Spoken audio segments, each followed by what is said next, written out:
Hello दोस्तों, मैं आपकी अध्यापिका लोपामुद्रा आपको मेरे हिंदी ट्यूटोरियल चैनल पर बहुत बहुत स्वागत करती हूँ। आज हम लोग पढ़ने वाले हैं साहित्य सुधा, जो कि 11वीं कक्षा की किताब है। उसके अंतर्गत बिहारी लाल के दोहे। पढ़ाई शुरू करने से पहले आप लोगों को कह रखती हूँ कि मेरे चैनल को सब्सक्राइब करते रहिए, मेरे वीडियो को इसी तरह देखते रहिए। मेरे वीडियो को लाइक, शेयर और वीडियो पर कमेंट करना मत भूलिए। बहुत बहुत धन्यवाद।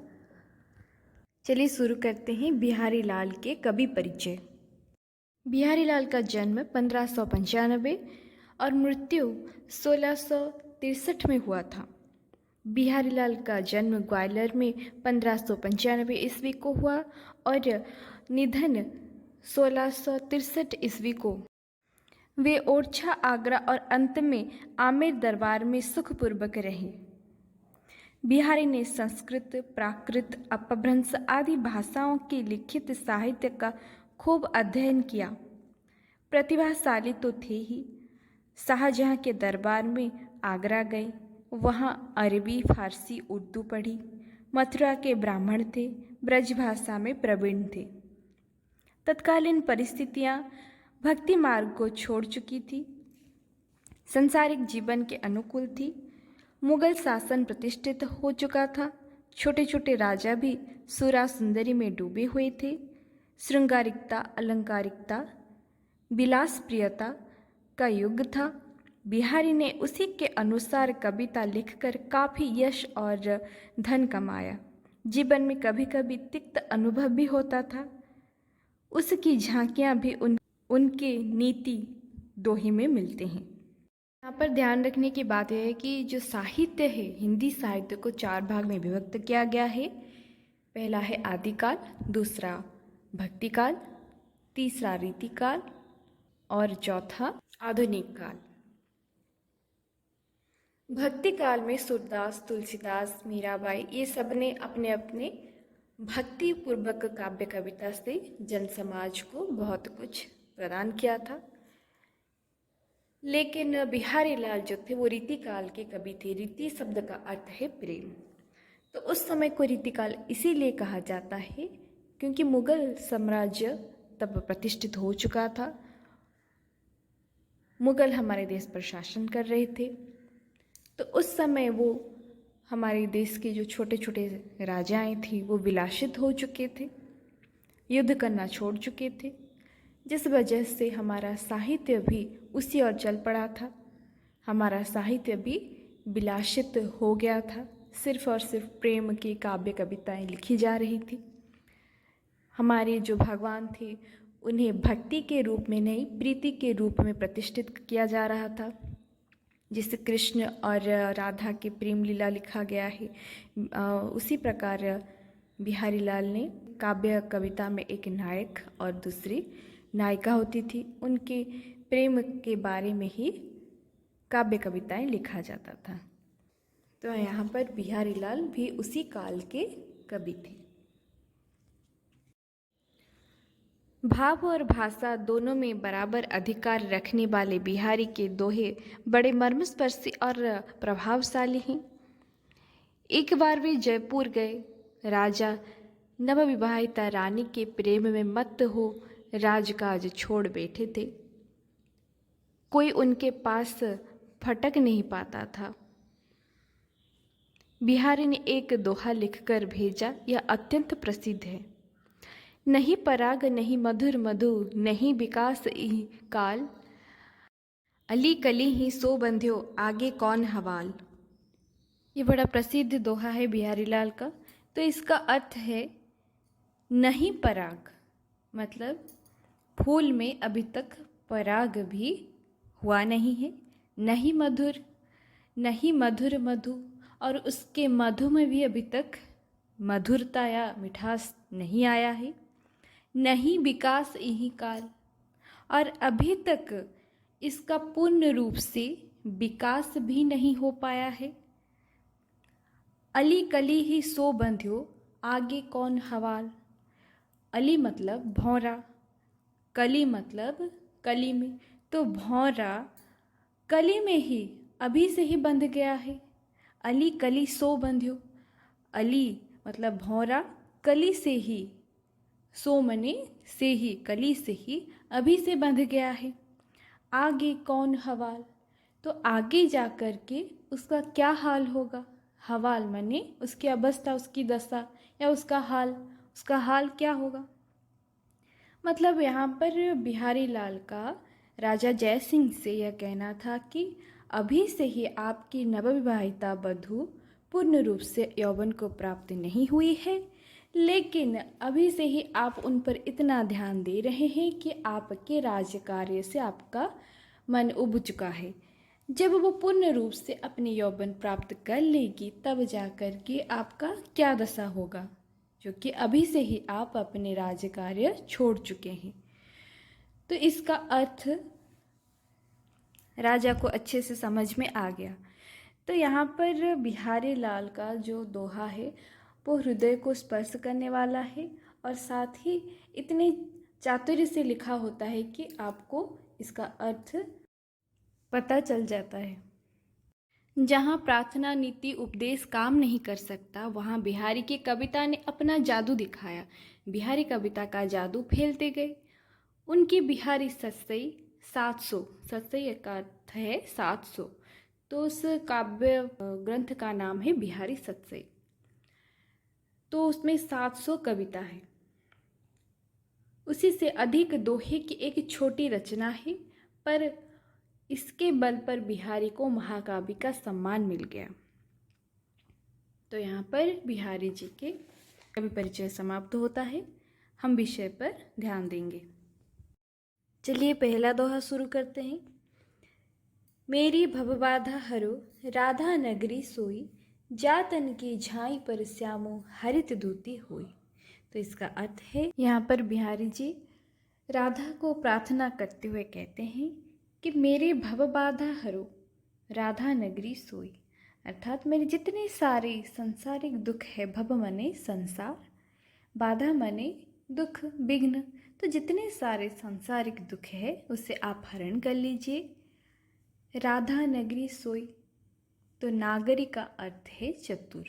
हे चतुर राधा, आप मेरे जितने सारे सांसारिक बाधाएं हैं उसे हरण कर लीजिए।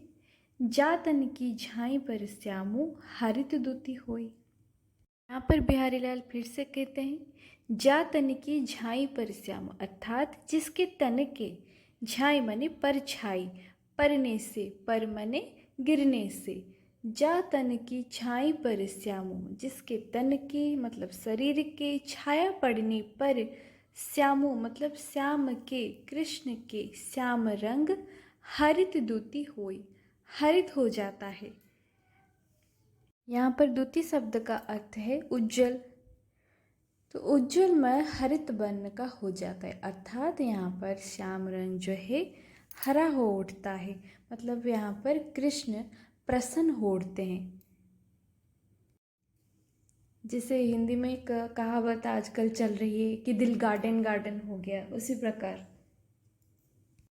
तो बिहारी लाल जी राधा को प्रार्थना करते हुए कहते हैं कि आप तो वही भाग्यशाली हैं जिनके शरीर की छाया पड़ने पर ही कृष्ण का श्याम वर्ण हरित हो जाता है, कृष्ण प्रसन्न हो उठते हैं, खुश हो जाते हैं। तो आप इतने महान हो, आप ही मेरी प्रार्थना सुन लीजिए। फिर पढ़ते हैं दूसरी दोहा। या अनुरागी चित्त की गति समझी नाही कोई, ज्यों ज्यों बूढ़े श्याम रंग त्यों त्यों उज्ज्वल हुई। इसका अर्थ है, या अनुरागी चित्त की गति समझे नाही कोई, मतलब अनुरागी चित्त, इसका अर्थ है कि एक पागल व्यक्ति, अनुराग मने प्रेम, जो प्रेम में पागल हुआ है, जो प्रेम में मग्न हुआ है, ऐसे मन की गति को कोई पहचान ही नहीं पाता। ये गति विचित्र होता है, उसके दिमाग में क्या चलता है किसी को पता नहीं होता। ज्यों ज्यों बूढ़े श्याम रंग त्यों त्यों उज्जवल हुई, तो इस प्रकार के व्यक्ति ज्यों ज्यों मने जितने ही गहरे तरह श्याम के रंग में बूढ़े मने डूबते रहेंगे। ज्यों ज्यों बूढ़े तो जितने वो श्याम रंग में डूबते जाएंगे, त्यों त्यों उज्जवल हुई, उतना ही उज्जवल होते जाएंगे। तो यहाँ पर बिहारी लाल का कहने का अर्थ ये है कि जो पागल है अर्थात जो प्रेम में पागल हो गया है, उसके विचार की गति को कोई सामान्य व्यक्ति नाप नहीं सकता। ये प्रेम में इतने निमग्न रहते हैं कि ये श्याम रंग में जितना ही गहरे तरीके से डूबते जाएंगे, मतलब भगवान को जितना ये प्रेम करते रहेंगे उतना ही वो अंदर से उज्जवलमय होते रहेंगे, उनकी विचारधारा और ही पवित्र हो जाएगा। अब देखते हैं तीसरी दोहा। शीस मुकुट कटिकाचनी, कर मुरली उर्माल, इही बानक मो मन बसु सदा बिहारी लाल। तो इसका अर्थ है कि हे प्रभु, शीस मुकुट मतलब आपके शीस पर मुकुट है, और कटी मने कमर पर काछनी, काछनी मने पीत वस्त्र है, पीत मने पीले रंग का वस्त्र है। कर मुरली उर्माल, आपके हाथ पर मुरली है, उर मने हृदय पर आपका माला शोभा पा रहा है। यही बानक मो मन बसु सदा बिहारी लाल, अर्थात यहाँ बिहारी लाल कहते हैं यही बानक मतलब इस प्रकार के सुंदर रूप, बानक मने रूप, सुंदर रूप मेरे मन में हमेशा के लिए बसा रहे। आपका जो सुंदर रूप है ये हमेशा के लिए मेरे मन में बसा रहे। मैं बिहारी लाल आपसे इतना प्रार्थना करता हूँ। फिर देखते हैं नंबर 4 दोहा। तजी तीरथ हरि राधिका, तन दुति कर अनुरागु, जिहि ब्रज केली निकुंज, मग पग पग होत प्रयागु। यहाँ पर तीर्थ स्थान के महत्व को बताते हुए कवि कहते हैं तजी तीर्थ, तजी का अर्थ है त्यागना, अर्थात आप तीर्थ स्थान क्यों जाएं?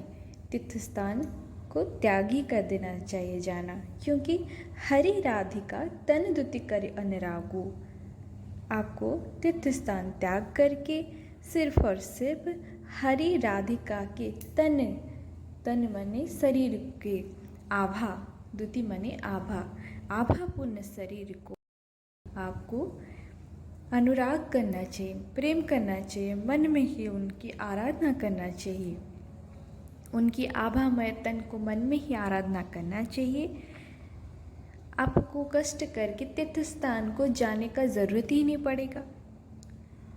जिहि ब्रज केली निकुंज, मग पग पग होत प्रयाग, क्योंकि जहाँ पर मतलब जिहि माने जिस, ब्रज केली निकुंज, ब्रज के स्थान स्थान पर, केली माने कुंजों में, निकुंज वन में,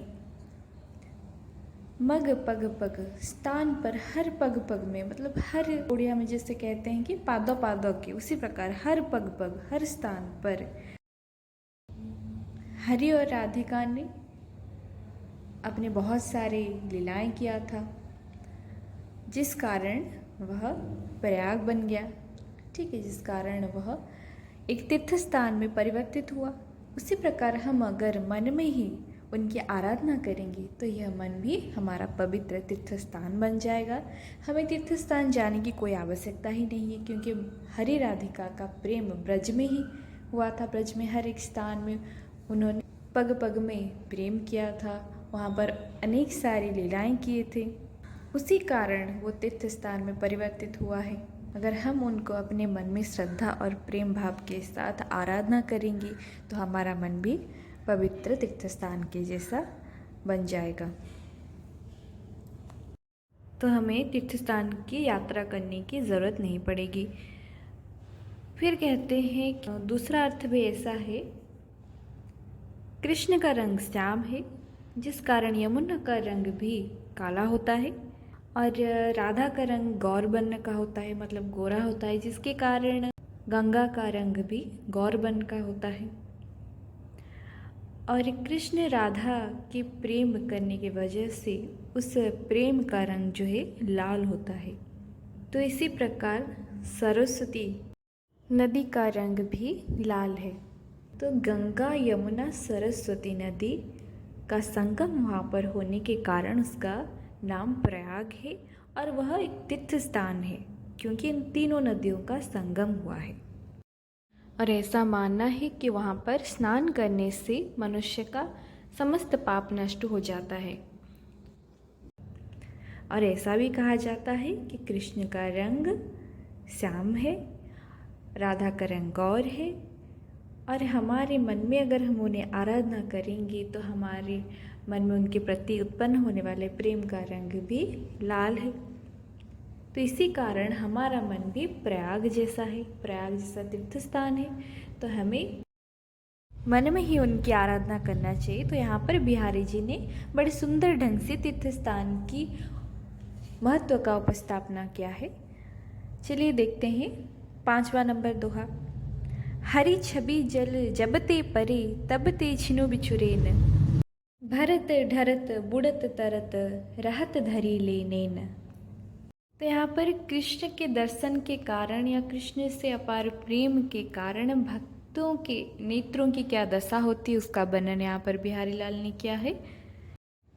मतलब जब भक्त ने कृष्ण के सुंदर रूप को देख लिया है, तब वो जो हरि की छवि है, हरि छवि जल जबते परे, वो जो हरि के प्रति भक्ति भरे आँखों में जो जल भर आया है, नेत्रों में जो आंसू छलक आया है, उस पर हरि का छवि इस प्रकार टिक गया है। हरि छवि जल जबते परे, प्रभु का छवि जब आँखों के आंसू में गिरा, तब ते छिनु बिछुरे न, तब वो नेत्रों से दूर ही नहीं हुआ। भगवान का इतना सुंदर रूप आँखों से दूर ही नहीं होता, एक क्षण के लिए भी दूर नहीं होता, छुड़ाए पर भी नहीं छूटता। छिनु बिछुरे न, ये भगवान की सुंदर मूर्ति जो है भक्त के भक्तिपूर्ण अश्रु जल में हमेशा के लिए लगा रहता है। कृष्ण से अपार भक्ति के कारण भक्त का आँख हमेशा लोतकपूर्ण रहता है, जिसमें हरि का छवि बिना बिछुड़े लगा रहता है, जिस कारण वह आँखों में भरा रहता है। भरत माने भरा रहता है, मतलब आँखों में आंसू हमेशा पूर्ण रहती है। ढरत माने छलकना, तो इन अश्रुओं में भगवान का जो रूप है वो हमेशा छलकता रहता है, चमकता रहता है। बूढ़त, और इन आंसुओं में भगवान का जो रूप है वो डूबता रहता है। तरत माने तैरता रहता है, मतलब भगवान का जो रूप है इन आँखों से कभी दूर ही नहीं होता। भक्त के इन अश्रुपूर्ण आँखों में भगवान का चेहरा हमेशा के लिए बस गया है। वो उसमें डूबता है, तैरता है, अनेक प्रकार की क्रीड़ाएं करता रहता है। राहत धरी ले नैन, और उसके नैनों को भगवान के रूप ने पूर्ण रूप से धर लिया है, पकड़ लिया है, उसे कभी छुड़ाए नहीं छूटता। मतलब भक्त की आँखों में भगवान का रूप हमेशा के लिए बस गया है, वो कभी छुड़ाए भी नहीं छूटता। इतना सुंदर मनमोहक रूप भक्त की आँखों में हमेशा अश्रुपूर्ण आँखों में बस गया है। फिर देखते हैं छठा दोहा। दृग उर्झत टूटत कुटुंब, जुरत चतुर चित प्रीति, परति गंठी दुर्जन हिये, दई नहीं यह रीति। तो इसका अर्थ इस प्रकार है कि प्रेम का मार्ग हमेशा दिक्कतों से भरा हुआ रहता है, बड़ा ही कष्टपूर्ण है। उसे बिहारी लाल ने इस प्रकार उदाहरण के साथ प्रस्तुत किया है। दृग उर्झत, दृग माने नेत्र। यहाँ पर बिहारी लाल ने नायक और नायिका के प्रेम के बारे में बताते हैं कि दृग माने नेत्र, उर्झत, उर्झत माने जब उलझता है, मतलब जब नायक और नायिका के बीच प्रेम उत्पन्न होता है। टूटत कुटुंब, उनके कुटुंबों के बीच उनके संबंध भी टूट जाते हैं।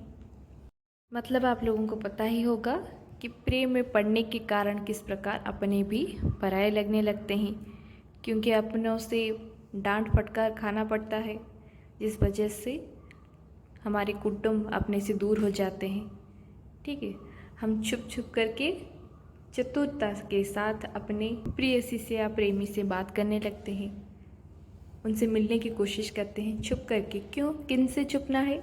हमारे अपनों से, क्योंकि हमारे अपने हमें पराये लगने लगते हैं। तो यहाँ पर कभी कभी वही कहना है कि जब दो आँखें मिलता है और लोग प्रेम में पड़ते हैं, जुड़त चतुर चित्त प्रीति।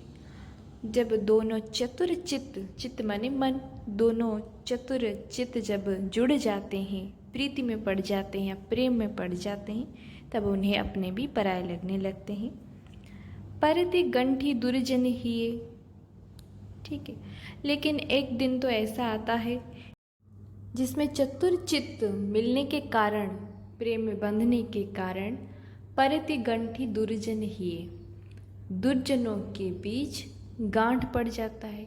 हिये माने हृदय में, दुर्जनों के हृदय में गांठ पड़ जाता है, अर्थात उनके अंदर प्रेम के प्रति ईर्ष्या उत्पन्न होती है।